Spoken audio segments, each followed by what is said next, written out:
शहबाज गिल के भाई की बाजियाबी की दरख्वास्त में समाअत। अदालत ने एडवोकेट जनरल और आईजी पंजाब को कल तलब कर लिया है। पुलिस रिपोर्ट के मुताबिक मुस्तरद और मुगवी को पेश करने पर अदालत का इशारे बरहमी सामने आए हैं। मजीद जानते नुमाइंदा बोल न्यूज़ अब्दुल रहमान से। जी अब्दुल रहमान, बताइएगा।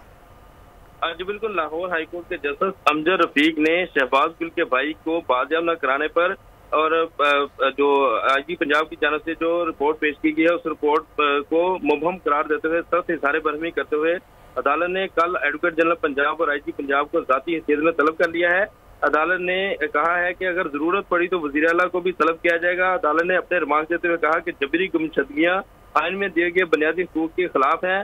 पंजाब हुकूमत इस हवाले से अपना पॉलिसी बयान जो है वो अदालत के रूबरू पेश करे। अदालत ने ये रिमार्क भी दिया है कि ये क्या तरीका है कि केसेस से जमानत मिले तो किसी को भी उठा लिया जाता है। अदालती हुक्म के बावजूद मगवी को बाजियाब करा के अदालत के रूबरू पेश क्यों नहीं किया गया है। अदालत ने केस की मजीद समाअत है कल तक के लिए मुलतवी कर दिया। जी अब्दुल रहमान आगाह करे थे, आपका बहुत शुक्रिया।